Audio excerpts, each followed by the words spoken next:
زۆر هاوشێوەی حکومەتی رووسیا شانۆی بەلشەفی کە شوێنی دوو کۆمپانیا گەورەکانی ئۆپێرا و بالی جیهانیە بەهۆی هەڵمەتی سەربازی مۆسکۆ لە ئوکرانیا لەلایەن ڕۆژئاواوە دوور دەخرێنەوە لە نمایشی نێودەوڵەتی و لەبری ئەوە چاویان لە ڕۆژهەڵاتە بڕۆن بەرەو چین. Итак, в 22 году لە ساڵی 2022دا گروپی بەلشەوی 652 نمایشی پێشکەش کردووە.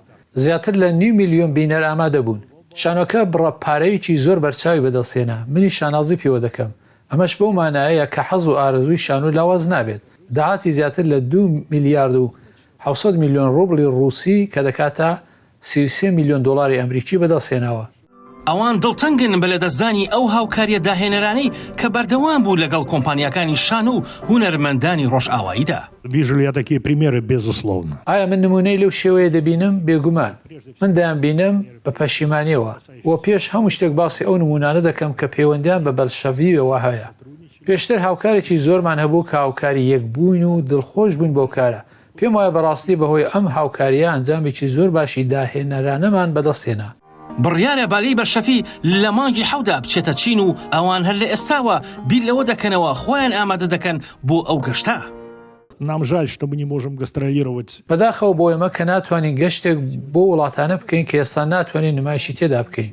بەڵام ئەمە هیچ شتێک ناگۆڕێت نە لە جەوهەردا و نە لە کارەکانی بەلشەڤیدا.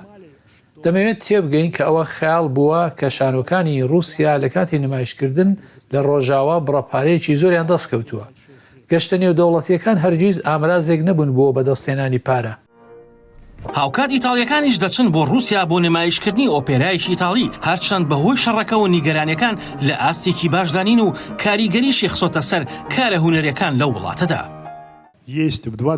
لە ساڵی 2024دا بڕیارە گەشت بۆ چین بکەین بۆ ئەوەی نمایشی ئۆپێرا و باڵی دەکەین. باز لە ساڵی 2024 دەکەین. ئێمە گفتوگۆی زۆر ور دەکەین سەبارەت بە گەشتەکەمان بۆ وڵاتی چین لە مانگی حوتی 2023دا لەگەڵ کۆمپانیای ئۆپێرا هەروەها هەردوو کۆمپانیای ئۆپێرا و باڵی گفتوگۆ و ئامادەکاری دەکەین بۆ گەشتەکەمان. بڕیارە ئۆرکێسترای بەلشەفی ئەمساڵ بۆ یەکەم جارە هاوکاری شانۆی ماڵی مۆسکۆ بکات بۆ بەرهەمهێنانی شانۆگەری کچی بەفری ئەلێکساندەر ئۆسترۆڤسکی بە مۆزیکی چایکۆڤسکی بۆ یادکردنەوەی ساڵیادی 150 ساڵە بەسەر یەکەمین نمایشاندا. زۆرێک لە گۆرانی بێژانی ئیتالی و نێودەوڵەتی بۆ گۆرانی وتن دێنە ئێرە و بۆ یەکەم جار لە شانۆی بەلشەڤی لە مۆسکۆ بەڕاستی شوێنێکی نایاب و سەرنجڕاکێشە بۆ پرۆڤەکردن و گۆرانی وتن. دەبێت لە خۆناغی نوێدا گۆرانی بڵێم لەسەر شانۆی بەلشەڤی بەڵام لێرە بەڕاستی کەشەکە خەیاڵیە.